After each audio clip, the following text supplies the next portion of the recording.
Hello everyone, this is part 25 of What If Naruto Was Like the Sage of Six Paths, and I hope you guys enjoy this video and to like, to subscribe, to share, and check out the playlist, to see more comment down below. Now let's start the intro. They call me a god. They call me a god.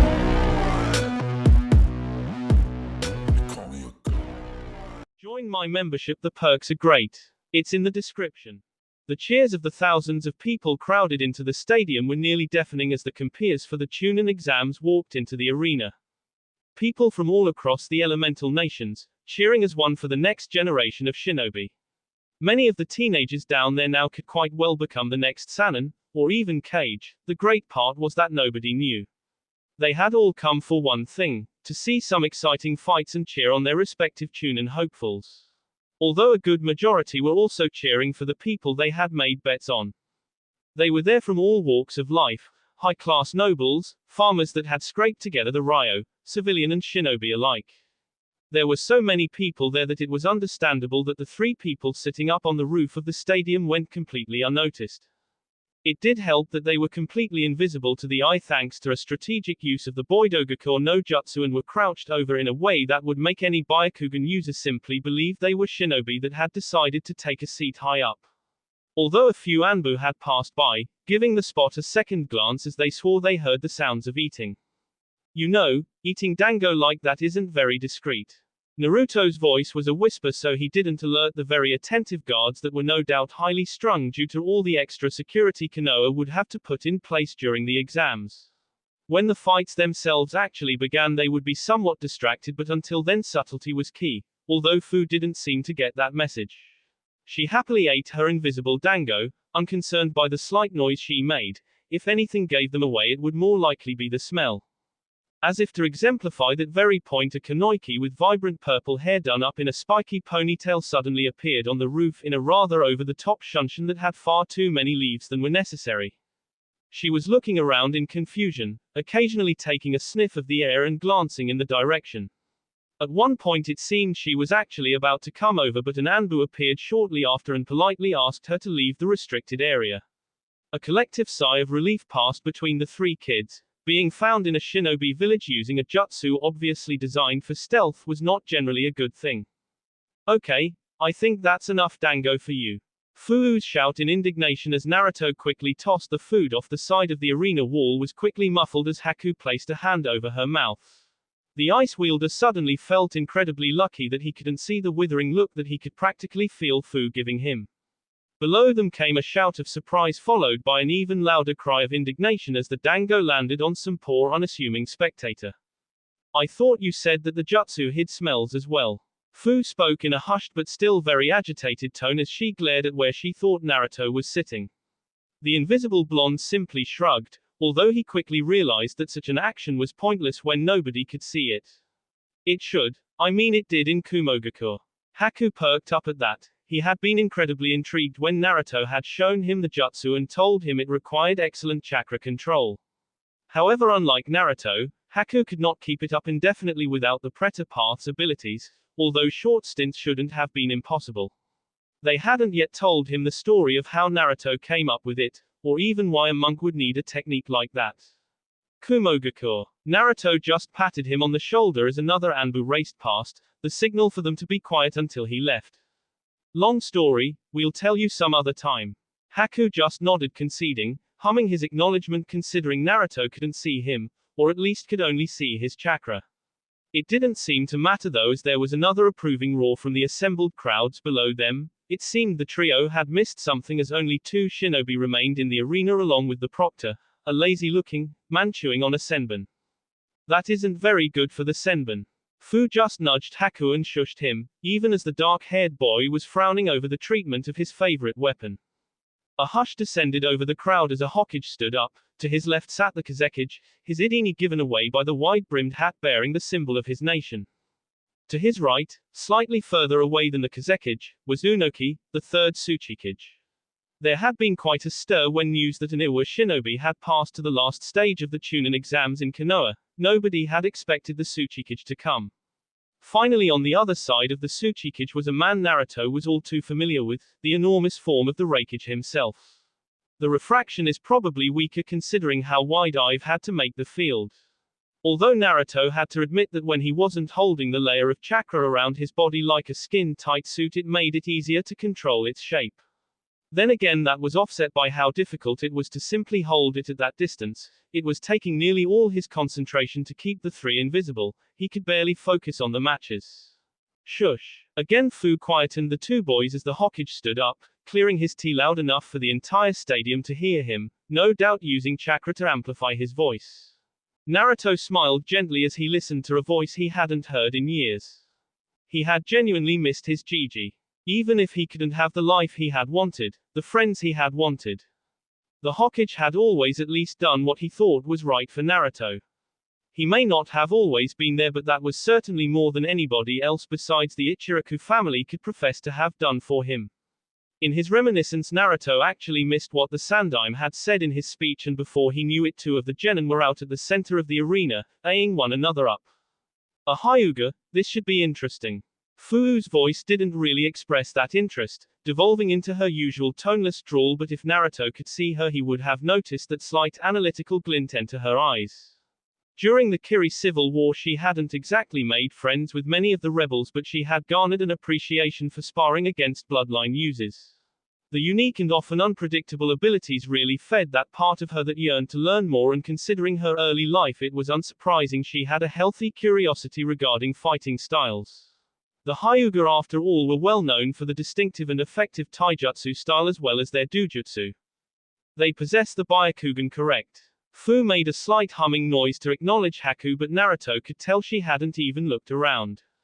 The Hyuga looked like Naruto remembered the clan to be, a haughty and stiff posture, long brown hair, traditional clothing, and the memorable pale white eyes.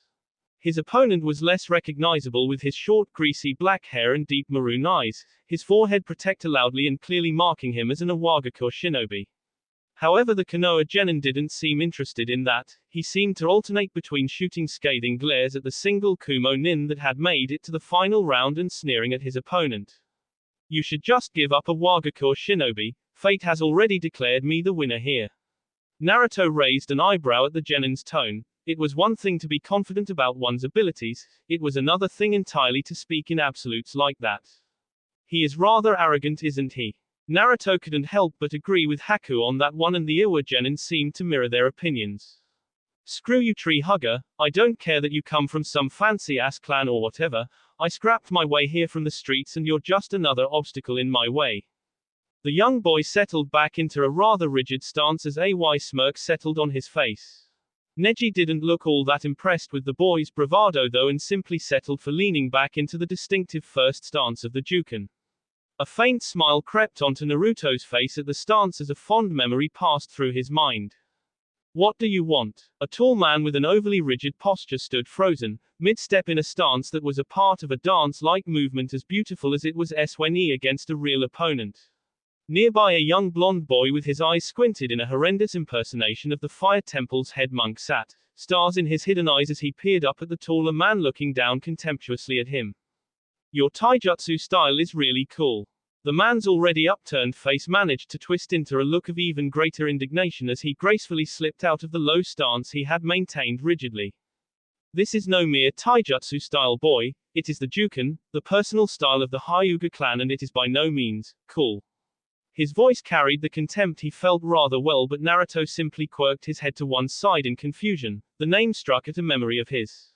Looking up, he felt a wave of familiarity overcome him as he noticed the man's pale eyes. Hey, aren't they a clan from Konoha? The man sneered again, looking around as if for an exit so he could leave the irritating child alone. So why are you here at the temple? Did you have to leave like me? Looking back at the small blonde, the man noticed he was no longer imitating Chukaku, obviously too distracted to remember to narrow his eyes. It revealed the light purple, ringed eyes that had been talked about in legends for hundreds of years as just that, legends. Right now they gleamed with an innocent curiosity and something else, excitement.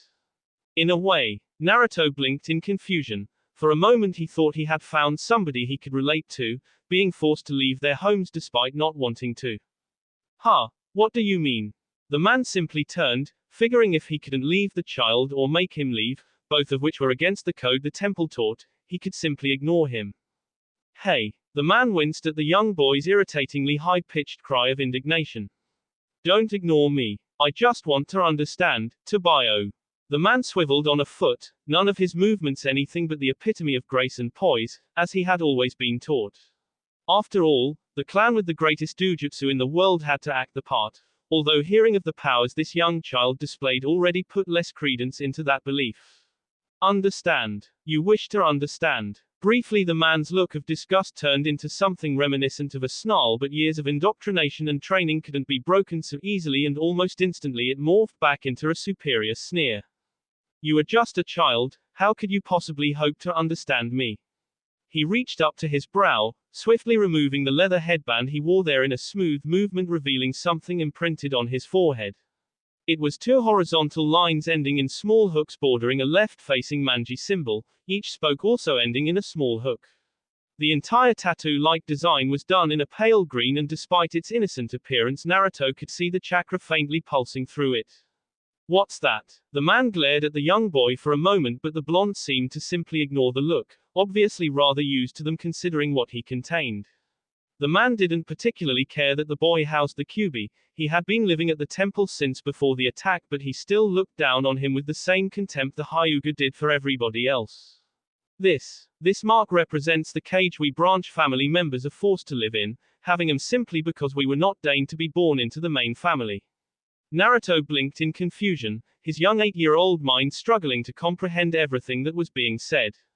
He didn't really understand the talk about branch and main families. After all, the concept of a family being divided in any way was almost incomprehensible to the young orphan. So it's some kind of seal. Naruto didn't really need to ask, since learning of his burden and his search to free Sora beginning, he had seen plenty of them. He knew at least how to recognize them. Yes, it is a seal. At this point the man was actually wondering why he was still even talking to this boy. In his time at the temple, as per an agreement between the Hyuga clan and the Fire Daimyo, he had rarely spoken to anybody. Most of the monks simply went about their business, neither ignoring him nor making any special effort to talk to him. Yet this little boy, the age of a first-year academy student, had managed to get him to speak more than he had in the past year. Then why don't you just remove it?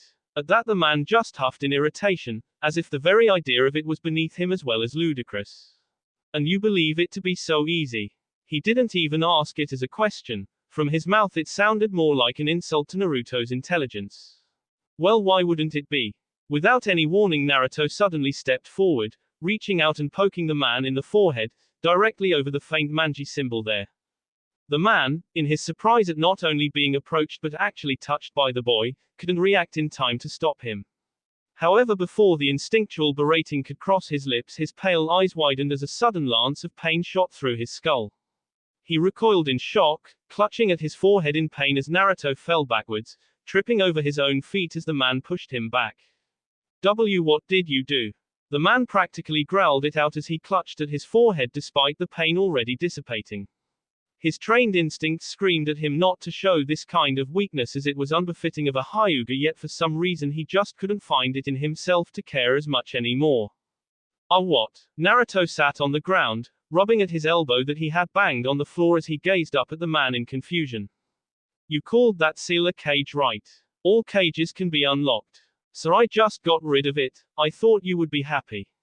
The young blonde seemed genuinely confused at why the man suddenly seemed so angry with him. He had only been trying to help after all. However, as the man's shock subsided and Naruto's words fully struck him, his pale eyes once again widened. The throb was gone, the ever-present but almost unnoticeable throb that served as a reminder of the branch family's subservience was gone. You got rid of it. The man blinked very slowly, his mind struggling to believe that such a thing was even possible. It shouldn't be, everything he had been taught said otherwise. How? Naruto stood up again as the Hyuga did the same, rippled purple meeting pale white. Well, all seals need chakra to work right. That's what the books I read said. Yours took chakra away from you, so I just stopped it from doing that and took out the chakra already in it. The answer was quite rational, but coming from the young blonde, with his high-pitched, immature voice, it just sounded surreal. Hey, I don't even know your name anyway. Again the Hyuga blinked slowly. That was right, he had failed to introduce himself, which was another etiquette he had looked over and found himself not caring about anymore. My name is Rohani Hyuga. The young blonde just grinned, the seriousness as well as the consequences of what he just did completely passing over his immature head. I'm Naruto Uzumaki. Rohani simply stared at the boy for a few seconds before tentatively placing a hand up to his forehead, a single tear valiantly fighting to fall down his cheeks. Naruto remembered that fondly. It had been Rohani who had given him the inspiration for his Kaminari no Mai, using the fast and precise finger strikes from the Juken to instead attack pressure points. He remembered the Hyuga's surprise at how quickly Naruto picked up the various stances for the style. It helped that Naruto perfectly remembered each step after he had done it correctly once. The man hadn't even meant to teach the boy. After all, it was forbidden for a Hyuga to teach anybody outside the clan the techniques. Naruto had simply started picking them up one day after watching him. Ow, that has to hurt. Naruto snapped out of his reverie at the sound of Haku's voice, blinking in surprise when he noticed he had completely zoned out through the match. The Iwa boy lay on the ground, badly bruised and bearing what appeared to be burn marks, while the Hyuga looked none the worse for wear, not even bothering to look at his defeated opponent in favor of glaring at the Kumo Genin. It couldn't have been a long match, but judging by the awed and cheering reaction from the crowd, it had been eventful. It was definitely interesting. I had been taught that only the main house members of the Hyuga could perform the kaitan.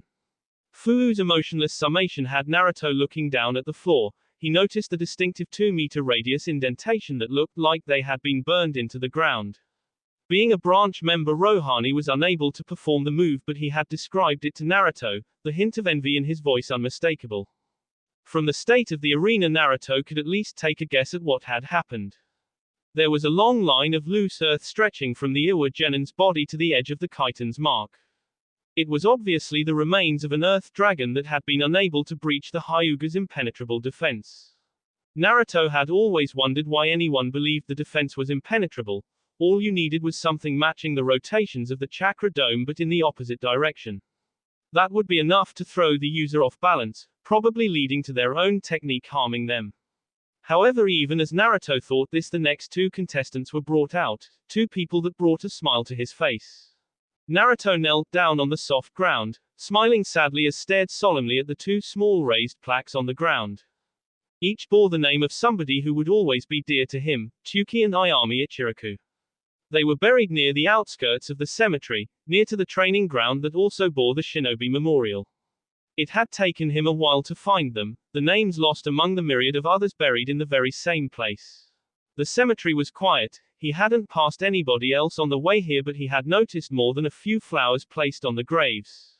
Along that line his hands lit up in red and blue flames as he clasped them together. When he opened them again, he held two identical flowers.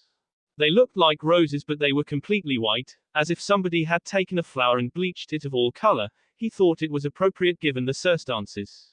Gentle, he placed them down on the plaques before leaving his hand resting over the names as tears began to well in his eyes. I'm so sorry, Ayami, Tsuki, it was my fault. He sighed heavily as his body hunched forward, wiping away the tears before they could fall on the simple bronze plates. If I had just. He sighed again, not entirely sure what he wanted to say anyway. Maybe if he had never known them, maybe if he had shied away from their kindness, then they might not have. He shook his head sadly. He just couldn't imagine his life without them, without Ayami's warm smiles and Tsuki's jovial laugh. Damn it, I told you we were lost. He sniffed back any tears that were still clinging to his face and looked up, noticing that he was no longer alone in the cemetery. Would you quiet down? We're in a graveyard. The blonde frowned for a moment as he wiped his eyes. He could have sworn he recognized that voice. Hey, there's nobody here anyway, now stop trying to change the subject. Two girls came into view, one with long brown hair hanging down her back like a veil and the other with sandy blonde hair tied back into four distinctive ponytails. I'm not. Baki-sensei said that it was the training ground with the memorial stone. When we asked that weird Junin with the mask, he pointed us this way. Naruto's frown deepened, recognizing the girls or not. He thought speaking so loudly in a place of mourning was disrespectful. Well then, you must have misinterpreted him. Naruto coughed into his hand, a mildly irritated expression on his face. He went completely unnoticed by the two girls though as they continued to bicker between themselves. He just pointed. How do I misinterpret that? Naruto coughed a little louder yet his efforts seemed futile as the girls didn't even seem to notice. I don't know but if anybody could find a way it would be you fangirl. Again Naruto coughed, more forcefully this time and once again the noise seemed to bounce off some invisible, intangible barrier between him and the girls as they didn't notice a thing. What did you call me? Naruto had finally had enough, he was simply glad that there was nobody else in the cemetery to be disturbed. People in mourning tended not to be the most reasonable or rational people, especially shinobi. He s his shakuju down on the ground and despite the loose soil it made a sharp, clear tone that sounded throughout the area like he had struck metal. Immediately both girls stopped shouting at each other and clutched their ears in pain. The sound only lasted for a split second though and they quickly recovered. Are you two finished? Despite his young age Naruto had long ago learned how to give his voice a commanding edge. It was something he picked up from Chikaku. The man could be jovial and playful one moment and serious or commanding the next. Both girls turned towards him slowly, already looking at the ground sheepishly, expecting to look up and see a Junin. However they were not expecting a young blonde boy in monk garb bearing a shakuju, a very familiar-looking blonde monk. Naruto-sensei. Naruto. Naruto raised an eyebrow at the two before realization of his own set in. It had been a few years but the defining features were still there. After all his memory was perfect and despite growing taller, their hair getting longer and the new outfits they still appeared to be the same two girls he had met all those years ago. Although he certainly could have done without hearing the senseiler again, it brought up painful memories of Shizuku. Matsuri. Temari. Both girls' eyes lit up before simultaneously both their expressions twisted into a frown as they faced one another. How do you know Naruto-sensei? How do you know Naruto? Naruto just blinked at the odd synchronization between the two before taking a step back as they both repeated the action, although now they were both glaring at him. How do you know fangirl? How do you know Matsuri? Temari turned to the younger girl, glaring at her for the name before returning her intense gaze to Naruto, the young blonde suddenly feeling uncomfortable with two irritated girls staring him down. It actually took him surprisingly little time to explain it to them, that he had met both of them during his stay in Sunagakure those years ago and had in some way helped both of them with training. By the end the girls just seemed shocked that they both had met Naruto yet neither had known about the other's relationship with him. He had moved them away from the cemetery, towards the training grounds so they wouldn't disturb anybody else. So wait. Temari looked across at her teammate confusedly. Naruto is the reason you advanced so quickly in the academy. Matsuri immediately looked indignant. She often found people questioning her abilities due to her age and she didn't need that from her teammate. However she glanced at Naruto and a hint of red entered her cheeks, making her meekly lower the hand she had raised in protest. Technically Temari was right. You should give Matsuri more credit. I only showed her basic techniques. She was the one who learned them. The younger girl blushed at that. She was used to people congratulating her on her nearly prodigious skill but to hear it from the one who trained her was something else.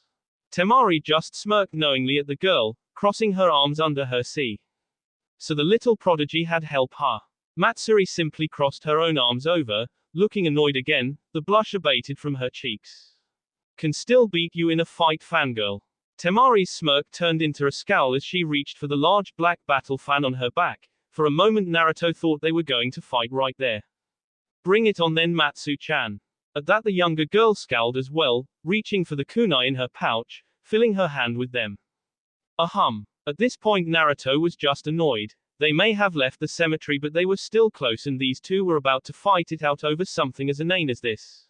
Immediately both girls turned back to Naruto, blushing slightly in embarrassment as they realized they weren't alone. Sorry Naruto-sensei. Sorry Naruto. Naruto just sighed before smiling softly. These two, like Sora, had been some of his earliest friends, even if it was just teaching him things. He couldn't stay mad at them, in part due to the fact he found it hard to get mad at anybody. So what have you two been up to in the last few years? He smiled softly but snapped out of his memories as the call to begin fighting rang out through the arena. He didn't want to miss this. When he had left Sunagakure, Temari had been a fledgling wind user while Matsuri was just beginning to grasp basic chakra exercises. However, from what he was seeing, they had advanced greatly in that time, more than he would have thought. Temari opened by unfolding her fan completely, obviously taking Matsuri seriously from the get-go. On the other hand, Matsuri seemed rather unconcerned but still had her muscles tense to move. From what he had heard from them, she was usually the victor in their spars. Without any delay, Temari swung her fan, releasing an enormous bout of wind that Naruto could clearly see with his eyes. The gust contained many smaller blades within it, sharp enough to cause debilitating damage but small enough for it not to be fatal if it struck. It didn't seem to matter though, as before the S-winds could reach her, Matsuri tensed before disappearing with a small cloud of dust at her feet. Naruto raised a brow as he spotted her racing across the arena, ducking and weaving at such speed Temari seemed to struggle to keep up. He could clearly see the chakra she was using to enhance her movements, on her feet to provide traction, in her muscles to quicken their contractions, and in her joints for reinforcement. It was somewhat similar to how Tsunade strengthened her body, but on a much simpler scale. Instead of trying to focus in on her, Temari swung her fan in a large arc, covering much of that side of the arena in her dangerous winds. That forced Matsuri up into the air, which was exactly what Temari wanted. She used the opportunity to create a powerful updraft, further launching the smaller girl up and into the sky. However, before anything else could be done, Matsuri surprised everybody, apparently even Temari given her shocked expression, by suddenly launching something from her hand. It was small, but to the shinobi it was obviously a juryu, a small blunted dart attached to a long length of wire. However, what they couldn't see and Naruto could was the thin layer of wind chakra coating it, allowing it to dig deeply into the ground. Matsuri pulled on her end of the rope, allowing her to reach the floor again, and as soon as her feet met the ground she was off again, a blur to the untrained eye. It made Naruto smile to see her use what he had taught her so well and advance it as she had. The fight didn't last too much longer. Temari was exhausting herself with her widespread and frequent jutsu, while Matsuri was able to use the minimum chakra to simply enhance her movements. Neither were chakra powerhouses, but when it came to a war of attrition, Matsuri would be the clear C winner.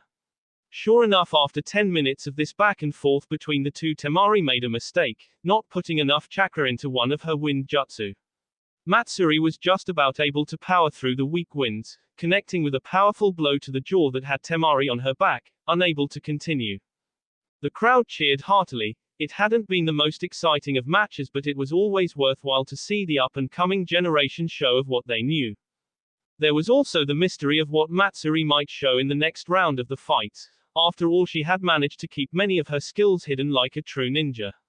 However, as loud as they were, the crowd's cheers became nearly deafening as the next two opponents walked out onto the arena. Naruto quickly recognized the first as the Uchiha that he had briefly met in Wave, while the other was a stocky, dark-skinned Kumo genin.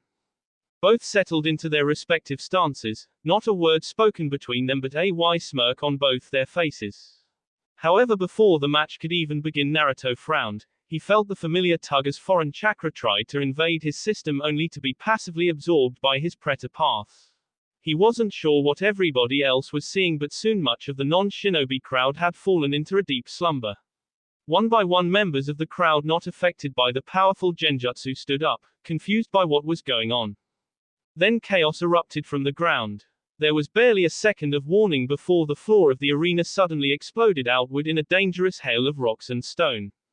The Junin and Chunin of the arena, as well as some of the genin, lucid thanks to the efforts of their comrades, managed to react in time to save the civilians from being injured.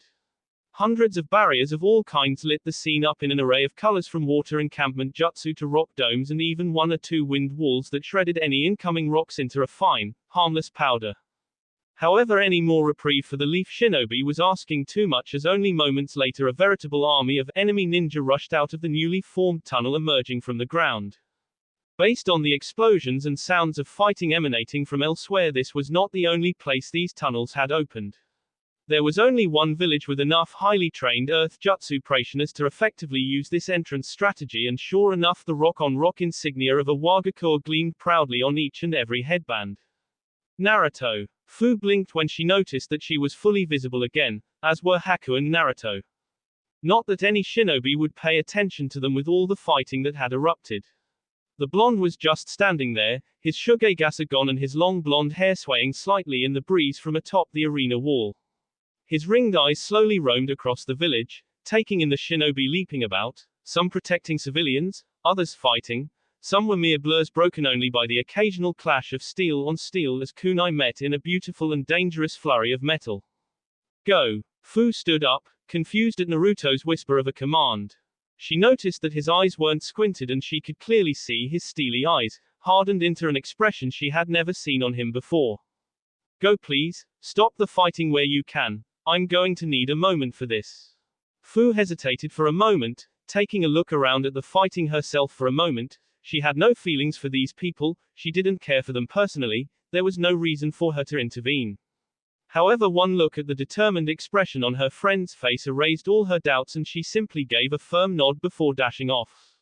Naruto-san. Haku remained by the blonde's side, looking at him uncertainly. He didn't have the privilege of knowing him as long as Fu had, but the sheer stony will emanating from him was nearly palpable.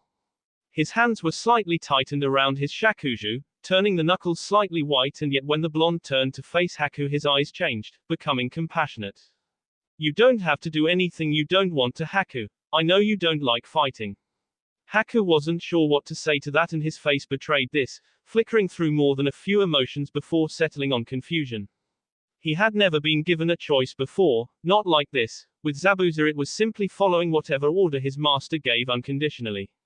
He knew now that Naruto wanted him to fight, to help him see to it that these fights were stopped, but he didn't have to. All right. Haku's face shifted into one he had adopted many times before, a blank and completely emotionless slate, as he gave a curt nod, much the same as Fu's, and leapt from the arena wall. He would help Naruto, not because he was told to, not because those were his orders, but because he wanted to help out his first friend. There was also a small part of him that wanted to see an end to the needless violence just as much as the monk did. Naruto took in a deep breath as he stood there, just breathing in and out, focusing his chakra, feeling it flow through his coils, through the pathways that littered his body. He locked it in, not letting even a drop of it escape through his tenketsu as he allowed it to grow inside him, welling up, filling him until he felt the ends of his fingers begin to burn slightly. Then, all at once, he released it, snapping his eyes open to reveal two steel orbs. All around the village ninja that were running or fighting paused for a moment as a small tremor traveled through the ground. Many thought nothing of it, putting it off as a particularly strong earth jutsu or maybe a powerful exploding tag. However, a few moments later their eyes were drawn to the ground as they saw it begin to shift and move beneath them. First little grains of sand began to rise up, making a few shinobi just watch in surprise, then more and more earth began to slowly shift along the ground. At this point a majority of the shinobi had paused what they were doing, watching in stark amazement as the now loosened earth continued to congregate into one point.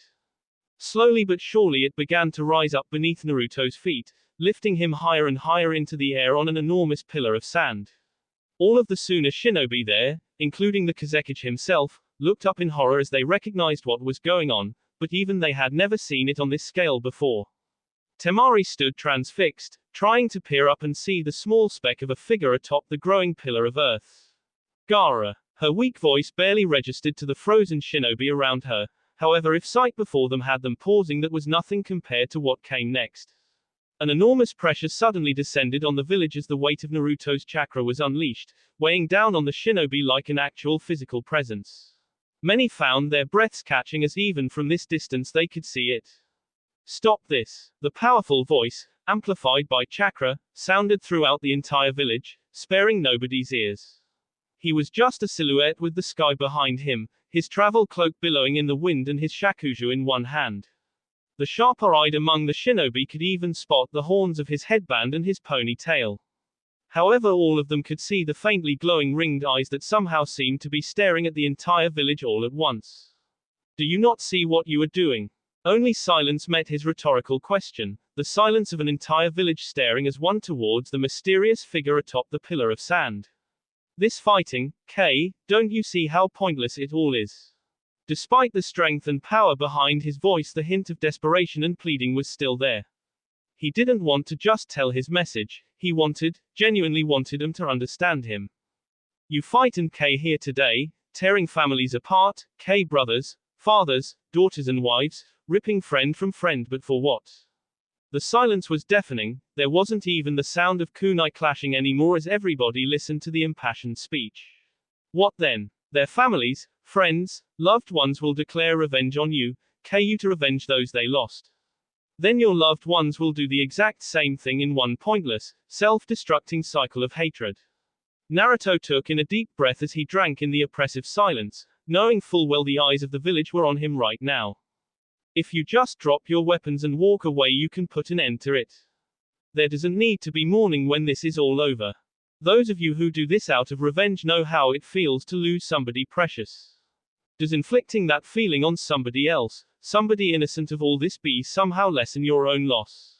The emotion behind Naruto's words were evident. He had seen it all before in Mizu no Kuni, felt it himself when he was staring into the eyes of the Mizukage. He had not felt relieved at the man's death, his sadness over Shizuku's death had not been relieved, he only felt hollow and sickened at what he had done out of rage. Please, it is up to you all to put a stop to this meaningless cycle of loss and suffering. His words rang out amongst the assembled shinobi, striking a chord with those who had indeed understood the bitter pain of loss in their lifetimes. Silence reigned for a few seconds as everybody simply absorbed the monk's words, nobody moving. However, the worst happened when one shinobi, it didn't really matter what village he was from, chose to use the sudden halt to launch a surprise attack at his enemies.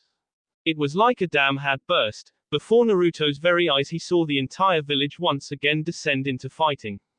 Glinting metal flew through the air, followed closely by boulders and fireballs alike, the jutsu being fired indiscriminately. Naruto could only stare wide-eyed as the village of his birth fell into anarchy, his words forgotten like a fleeting memory. It was as if right now the fight was no longer about winning or losing, just fighting for the sake of fighting. Do they love combat so much they don't even want to consider an alternative? The young monk asked himself, not sure what to feel from what he saw. Slowly his head lowered, his blonde tresses shadowing his eyes as his hands tightened into fists that actually managed to draw the precious red liquid falling lazily onto the sand below him. Stop. The shinobi, Konoha and Iwa alike, couldn't have been less prepared. If anybody stood a chance it would have been the Sunanin, but even they could not escape. The ground literally dissolved around their feet, springing up like it was a living creature and swiftly wrapping up every single mobile person in the village in a tightening cocoon of sand. The shinobi struggled, but it was useless. Naruto's sand had caught them in a vice-like grip. Brute strength would do nothing for them as the sand could contract as much as it needed to, and even as they struggled their chakra was slowly being siphoned off, sustaining the sand itself. Naruto didn't even have to consciously guide it. The grains moved of their own will, simply seeking out anything with even a moderate amount of chakra and latching on as a cohesive unit. Naruto would have to thank Shukaku extra hard later on, but for now he focused on making sure that every single shinobi was captured. No favoritism would be shown to Konoha. However, before his sand could reach the cage booth, not that Naruto had any misconceptions he could restrain any of them, the entire stand they were in burst into a noxious black smoke. When it cleared, a massive cube of a barrier had appeared around that entire rooftop, all four cage trapped inside, although the image was distorted. Unfortunately for Naruto, he didn't have time to focus on that. This entire time he had been reaching out through the moisture in the air that had lessened significantly with the sudden presence of the sand. He detected a monstrous spike in chakra from the far side of the village, a foul, oppressive chakra he recognized all too well. It seemed Roshi was not a Wagakure's only Jinchuriki, and based on what Naruto knew it had to be either the Gobi or Rokubi. Naruto wasn't entirely sure if he could fight a Jinchuriki, especially one with a Biju that powerful, while maintaining the connection with his sand. However, the damage a Jinchuriki could do to the village, even one that only had moderate control over their tenant, was catastrophic. Luckily for him though, he sensed another presence rapidly sprinting towards the Jinchuriki and had to contain a small smile as he felt Fu near the foreign Jinchuriki. He trusted in his friend, she was very strong, and unless Kumo was a part of all this and that turned out to be Kiribi, which Naruto found unlikely, she would have the stronger Biju. With that in mind, Naruto headed off toward the flaming purple cube that marked where the 5 cage had been imprisoned. He may not have been taking sides in this conflict, but he would be damned if he let anything happen to the one remaining link to the good memories of his childhood he had left. Fu touched down on the ground without so much as a whisper, her soft sandals padding her drop. Even so the lumbering brute of a man she had closed in on managed to sense her, turning his visored head to observe her coldly. He was a massive man, possibly twice the height Fu was, with a dark, plated, red armor covering his body, occasionally venting a blast of scalding steam. Over that he wore a light gray kimono top. The look was finished by the wide-brimmed shugegasa hat, the same color and material as his armor that just about hid the awagakoa headband he wore, and cast his eyes into an eerie shadow. Who are you? You do not bear the mark of Konoha or Iwa. Fu felt uncomfortable standing in the man's presence. Beneath his stoic facade burned a deep hatred that was almost visible as a thin veil of noxious red chakra. It leaked off of him and into the air like the steam from his suit. It reminded Fu of the times she was forced to control her own biju. The intense anger she had to control and fight back with an air of apathy was immense. She did the same now, setting her features into an emotionless mask as she stood up, her eyes beginning to pick apart what she could of the man, which was, admittedly, very little. I am neither. The giant of a man simply huffed loudly, continuing his march further into the village, completely uncaring of the shinobi cocooned in sand all around them. They worried Fu because if it came to a fight then she would have to watch out for them. Fights between Jinchuriki were always messy. She could only hope the man would show the same control because there were a Wagacore ninja in the sand as well. I can't let you hurt anybody, I promised Naruto. The man stopped, his metal boots clanking on the floor as he laboriously turned to her, his cold gray eyes simply piercing into her. If you stand in my way, little girl, I will not hesitate to crush you. Fu's only response was to drop back into her taijutsu stance, beginning her own process of dredging up her bijuu's chakra. Her eyes almost widened in surprise when she felt how easy it seemed all of a sudden. She had faced many types of opponent in her life, her cruel captors in Takagakure, the unconcerned grace of Naruto, the bubbly yet hard-to-hit Shizuku, the variety of bloodline users in Mizu no Kuni. However, none of them seemed as intimidating as the brute before her. He was like an indomitable steel wall. He just had to be there, and his mere presence seemed daunting. It wasn't just the armor. She had defeated plenty of opponents that thought they could protect themselves from a shinobi with a few layers of metal. He simply had an air about him, as if she could see the B of all the enemies he had defeated in the red of his armor. Like Naruto, he radiated a certain shroud of pure authority. Something told the mint-haired Jinchuriki that this man had been K-people before her existence had even been a thought. Interesting. Even the deep baritone of his voice commanded attention. It perfectly matched the man it belonged to. Most men would simply run, yet you stay. No allegiance to tie you here, no flag to rally under. He fully turned his body to her, one arm casually tucked inside his kimono top as if he was completely unconcerned by Fu's presence. Why do you stand here, child, like an ant staring against a mountain, hopelessly daunted and yet unwavering? Fu grit her teeth in annoyance. She had been abused and controlled all her life as the people around her turned her into a perfect weapon. At one time in her life it had been her only reason for living. Naruto had changed all that, but she wouldn't allow anybody to invalidate her being like that. I am not intimidated by you, we are the same, equals. There was a pause as the hulking man observed her curiously. She could see it in his gray eyes. He was weighing up whether she was even worth the effort. Finally, after a heart-wrenching silence, the man let out a bark of a laugh, a single sharp noise that seethed through the still air and made Fu's eyes narrow. You are a Jinchuriki, I know this, but a powerful child is still just a child. Fu almost growled, but she managed to keep up her emotionless veneer. She wondered if he would be so confident saying that if it were Naruto standing before him and not her. She shook that from her mind though. It was no time to be doubting herself. She was strong enough to make the trust Naruto placed in her worth something. Do not be so ignorant as to consider us equals, child that is neither Konoha nor Iwa. Fu took a calming breath as she tightened her stance, finding her focus before slowly allowing her orange eyes to drift up, locking with the man's steely gray ones. My name is Fu. The man tilted his head ever so slightly to one side before rolling it back, cracking his N once. He didn't even bother moving into any kind of stance. He just stood there, like an unmovable wall of red steel, completely unconcerned. My name was Han once, but people like us, we are undeserving of such human names. Fu just frowned. That seemed like something she would say when she was back in Takagakure. I'm sorry if you feel that way. The man seemed momentarily confused by the sincerity in Fu's voice, although it was more of a sigh than anything else. However, he didn't have much time to think about as Fu took the opportunity to race forward, kicking up dust from the street with the speed she moved at. She wasn't like Naruto, able to talk people down from fighting. Besides, she could see this man harbored a deep hatred. What that hate was for was unclear, but what was clear was that Han wasn't here to talk. She thought she was fast. She had always been told she was fast, and until she met Naruto her speed had been practically unmatched.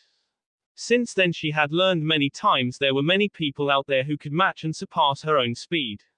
However, she had learned to take that as a challenge, improving herself over and over again so she could close that gap.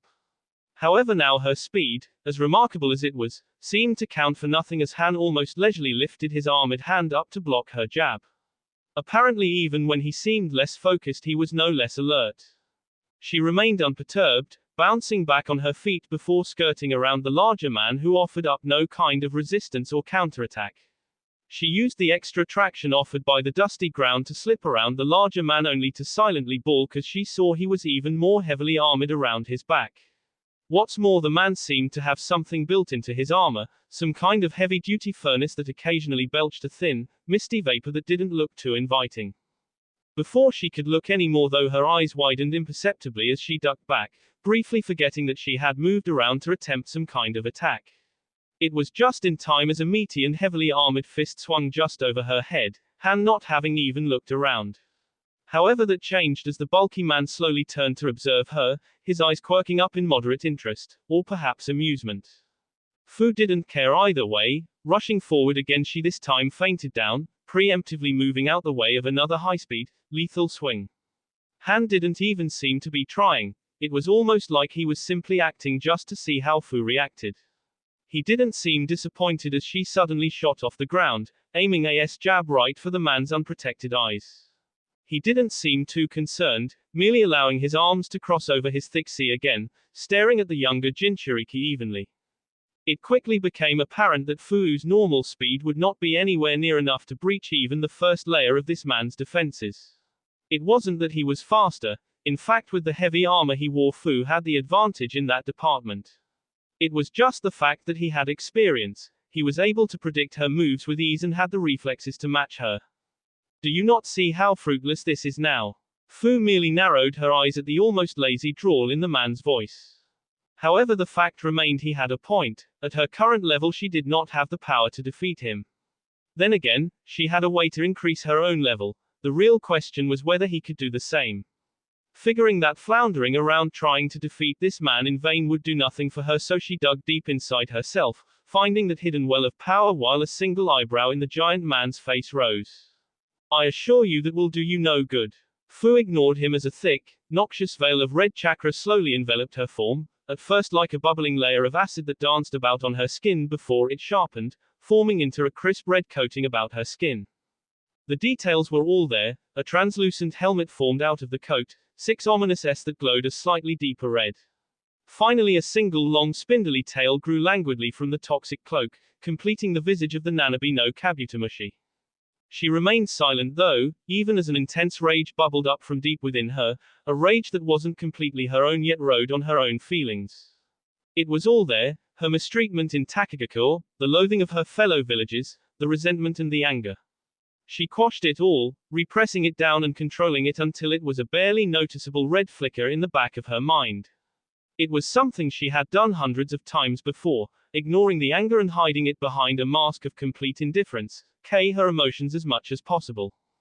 This all happened in less than a second, yet the world moved in startling clarity for her, like everything was going slower. She knew she didn't have very long in the form. She could hold up a single-tailed state for a maximum of 30 minutes, each subsequent tail see that figure in half. Already she could feel the familiar tingle on her skin, a light burning sensation that she was just about able to ignore. She moved before the cloak was even fully settled, this time not just kicking up dust but the ground itself as the sheer pressure of her chakra-enhanced footstep pushed the earth away. Despite his words beforehand did indeed seem to struggle against the newly empowered Fu, he started shifting his stance, resembling more of a taijutsu style. However, despite the power-up and the strength and speed offered by her Bijuu's double-edged chakra, she didn't seem to make any progress in getting past the armored man's defenses. For every glancing blow she managed to get through his guard that merely skirted off the thick armor, he returned the favor. The damage he did was negligible, the heavy blows barely phasing the thick chakra cloak. However, it couldn't last. Just when she thought she had begun to work out his pattern, going in for a blow that would have struck him right in the middle of the sea after getting him off balance. However, she didn't count on the fact that Han was doing exactly the same thing to her. In a surprising bout of speed, the man ducked beneath her blow. The writhing chakra surrounding her arm tried to react, breaking away from her to claw at the man's head. However, the red giant predicted this as well, rolling beneath the translucent appendage before coming up with a powerful blow straight to her midsection. The pain was indescribable. Even through her Bijuu's normally protective layer of chakra, she felt every inch of that blow. Even in the brief second she could watch in startled amazement, it didn't make any sense. He had done nothing differently. The blow was the same, just striking her more directly. Then she saw it, a massive burst of steam exiting the man's elbow, projecting the fist forward at unimaginable speeds. As she felt her feet lift off the ground, her mind managed to connect the furnace on the man's back to the steam she could see emanating off of him. Then, she was flying. It was a short flight as the spindly tail retracted back into her cloak, instead replaced by two thin, insectoid wings as her chakra shroud became slightly less crisp. They immediately began to beat, becoming little more than a vaguely red blur as she hovered there in the air. Han seemed just a little surprised by this before his face hardened, his grey eyes narrowing in the shadows of his Shugegasa. However, they immediately widened again as Fu charged forward, much faster now that she was in the air, her element. He predicted her movement though. What he didn't expect was for his forearm to harmlessly pass through a faint red blur, steam rushing from his elbow to show the pressure behind the blow. He had compensated for the extra protection given by the two-tailed chakra cloak, but he had not accounted for just how fast the girl could move in the air.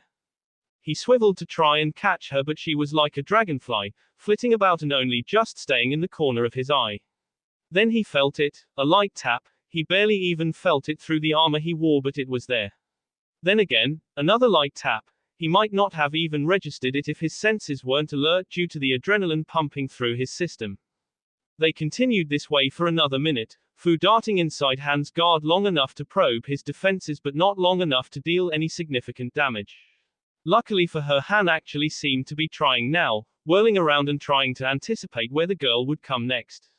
He would struggle though. Fu barely had control over her wings in flight. It was mostly the will of the nanabe that guided them, the instinct to fight enemies controlling her movements.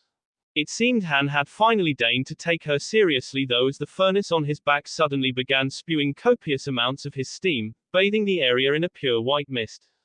It quickly became apparent though that it was no ordinary steam, as Fu found her cloak receding around her, withdrawing back into her body like a snail reacting to salt. On instinct she immediately flew backwards, hovering what she assumed to be a safe distance outside the steam. She was proven wrong though when a red giant suddenly flew out of the shroud, moving far faster than somebody of that size had any right to. She dodged backwards, the man flying right over her. Just before he vanished back into the white shroud below though, she managed to spot the faint hint of red surrounding his body. It was fuzzy and obviously uncontrolled, but it seemed it was enough to give the man a drastic boost in speed and power. This was quickly evidenced when the man hit the ground. The surrounding buildings shook from the force of the impact as a great plume of sand was displaced into the air.